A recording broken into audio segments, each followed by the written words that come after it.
akan belajar subtema yang ketiga, yaitu energi alternatif. Nah, sebelum itu mari kita berdoa. Oh ya, apakah sudah sholat hari ini? Sudah sholat duha? Mudah-mudahan sudah ya nak ya.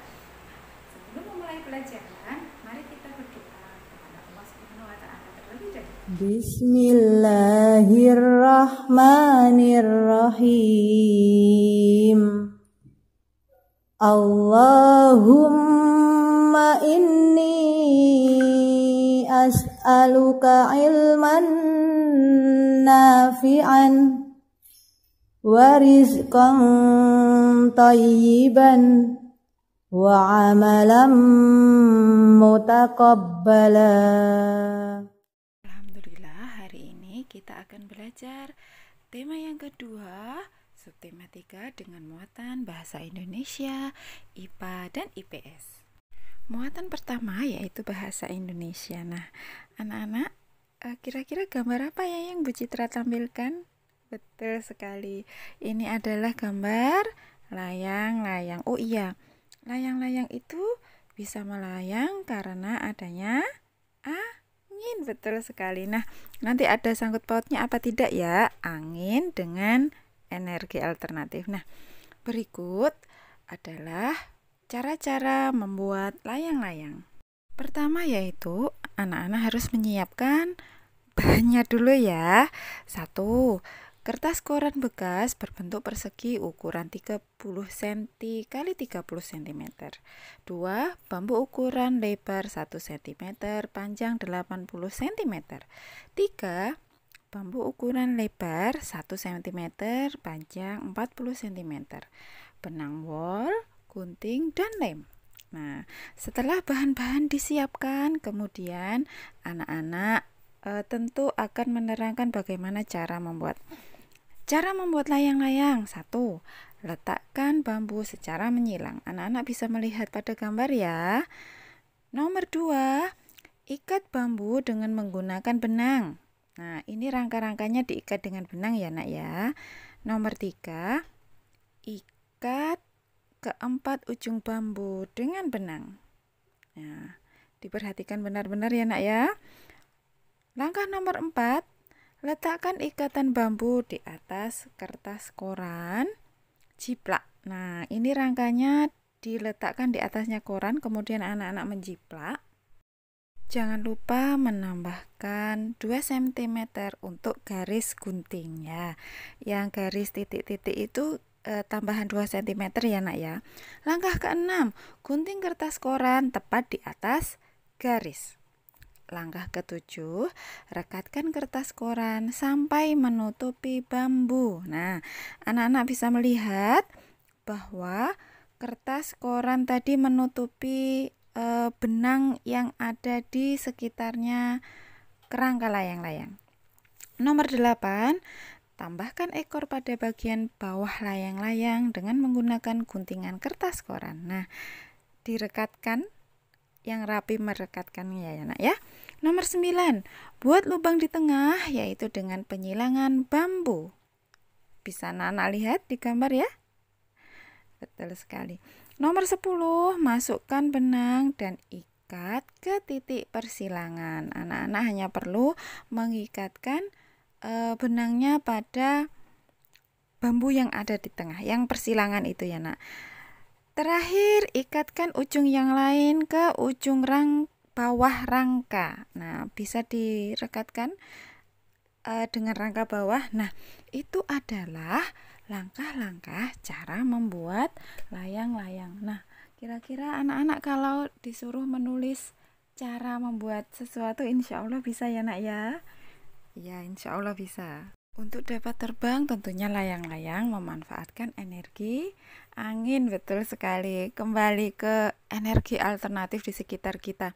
Kira-kira angin bisa digunakan sebagai energi alternatif atau tidak ya? Untuk selanjutnya coba perhatikan gambar yang ada di tampilan ya nak ya. Gambar rumah A dan gambar rumah B. Kira-kira kedua rumah itu mendapat sumber energi kegiatan rumah tangganya dari apa saja ya? Sudah bisa menyimpulkan? Betul sekali. rumah B menggunakan energi alternatif. Energi alternatif itu apa ya? Energi alternatif itu adalah energi pengganti, betul sekali. Perlu anak-anak ketahui bahwa kebutuhan rumah tangga kita sehari-hari itu mengandalkan energi listrik. Nah, kira-kira energi listrik yang kita dapatkan itu dari mana ya, Nak ya? Betul sekali, dari PLN, Perusahaan Listrik Negara. Nah, energi listrik dari PLN menggunakan pembangkit listrik. Nah, pembangkit listrik itu memerlukan sumber energi supaya menghasilkan energi listrik. Nah, dari mana sumber energinya? Sebagian besar energi yang digunakan untuk pembangkit listrik berasal dari bahan bakar fosil. Nah, bahan bakar fosil ini seperti yang anak-anak ketahui adalah salah satu sumber daya alam yang tidak dapat diperbarui. Artinya, jika sudah habis, maka tidak bisa diciptakan kembali. Nah, bagaimana kalau habis? Apakah kita tidak bisa menikmati listrik? Insya Allah bisa, yaitu dengan cara menggunakan sumber energi alternatif yang sudah diciptakan oleh Allah untuk kita. Apa saja sumber energi itu? Mari kita pelajari bersama-sama. Kita akan bahas mulai dari sumber energi terbesar di dunia, yaitu matahari. Betul. Nah, seperti yang anak-anak ketahui, matahari itu menghasilkan energi panas dan cahaya yang berguna bagi seluruh makhluk hidup. Nah, cahaya matahari sendiri bisa diubah menjadi energi listrik melalui alat yang bernama sel surya. Betul sekali. Sel surya ini berfungsi untuk menangkap energi cahaya matahari dan mengubahnya menjadi energi listrik. Nah, listrik tersebut bisa kita gunakan untuk berbagai keperluan rumah tangga. Bahkan dengan kemajuan teknologi, ada mobil yang menggunakan tenaga surya ya, Nak ya, karena bebas polusi udara dan polusi suara. Nah,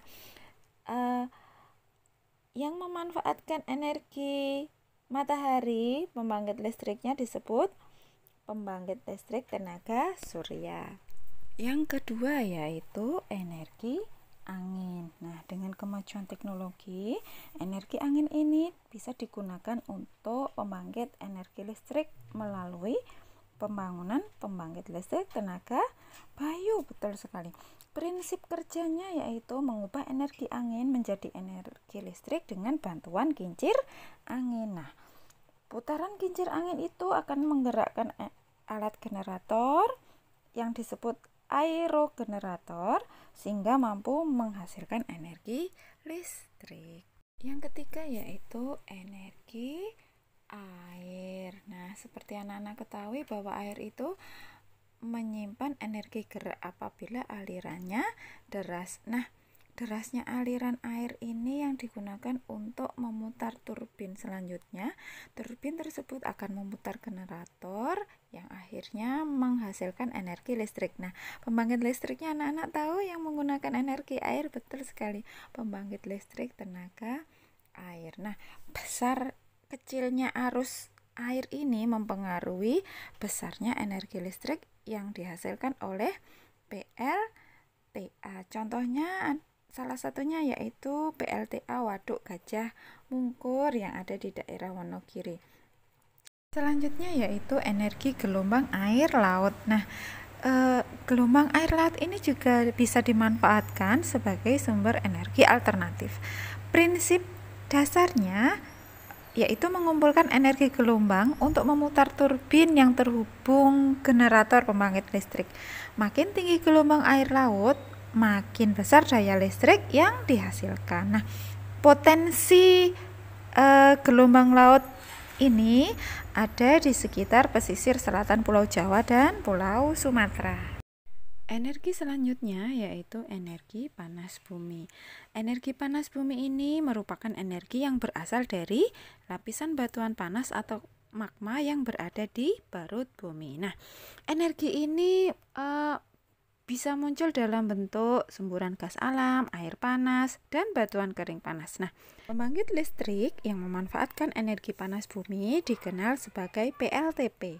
pembangkit listrik tenaga panas bumi. Prinsip kerja dari PLTP sangat sederhana, yaitu air dimasukkan melalui alat injektor ke perut bumi yang terdapat sumber panas alami. Nah, air akan mengalami pemanasan dan menjadi uap air bertekanan tinggi. Nah, uap air dari perut bumi ini dialirkan ke separator untuk dipisahkan menjadi air dan uap kering. Selanjutnya, uap panas kering dialirkan untuk menggerakkan turbin yang terhubung generator pembangkit listrik. Selanjutnya yaitu bahan bakar bio. Bahan bakar bio ini berasal dari tumbuhan maupun hewan. Bahan bakar yang berasal dari tumbuhan yaitu biodiesel dan bioetanol. Nah, biodiesel sendiri itu berasal dari tumbuhan berbiji yang mengandung minyak seperti bunga matahari, jarak, kelapa sawit, kacang tanah, dan kedelai. Nah, bahan bakar ini dapat menggantikan solar. Bioetanol atau pengganti bensin itu bisa berasal dari singkong, ubi, jagung, dan sagu. Sementara bahan bakar yang berasal dari hewan itu disebut biogas, yaitu memanfaatkan kotoran hewan ternak yang dimasukkan ke dalam ruang bawah tanah atau lubang. Selanjutnya kita akan belajar IPS. Seperti anak-anak ketahui tadi di awal bahwa kita memanfaatkan sumber daya alam yang tidak bisa diperbarui atau tak terbarukan dari bahan bakar fosil. Nah, kalau digunakan terus-menerus tentunya bisa mengakibatkan habisnya cadangan sumber daya alam tersebut. Nah, untuk itu kita mesti mencari energi alternatif sebagai pengganti bahan bakar minyak. Nah, salah satunya yaitu tanaman jarak. Tanaman jarak ini bisa digunakan sebagai pembatas pekarangan rumah karena mudah tumbuh dalam kondisi kering. Karakteristik tumbuhan ini dapat dibudidayakan mulai dari daerah pantai sampai hutan hingga di pegunungan. Nah, beberapa wilayah yang menjadi pusat pengembangan budidaya tanaman jarak pagar ini antara lain Provinsi Jawa Barat, Nusa Tenggara Timur, dan Nusa Tenggara Barat. Tanaman jarak memiliki banyak manfaat. Daunnya bisa digunakan sebagai obat tradisional. Nah, sementara getahnya dapat digunakan sebagai obat sakit gigi dan membuat permainan gelembung balon yang anak-anak suka itu ya. Nah, biji jaraknya menghasilkan minyak yang dapat digunakan untuk obat dan bahan bakar. Nah, sementara kita memanfaatkan batangnya sebagai kayu bakar apabila sudah kering. Alhamdulillah, pelajaran hari ini telah selesai. Mudah-mudahan anak-anak dapat mengambil manfaat dari pelajaran hari ini. Ya, mari kita akhiri pelajaran hari ini dengan doa penutup majelis. Jangan lupa sholat 5 waktunya mengaji selesai sholat orang tuanya didoakan. Ya. Mari kita mulai. Doa selesai. Bismillahirrahmanirrahim. Subhanakallahumma wa bihamdika ashhadu an la ilaha illa anta astaghfiruka wa atubu ilaik. Assalamualaikum warahmatullahi wabarakatuh.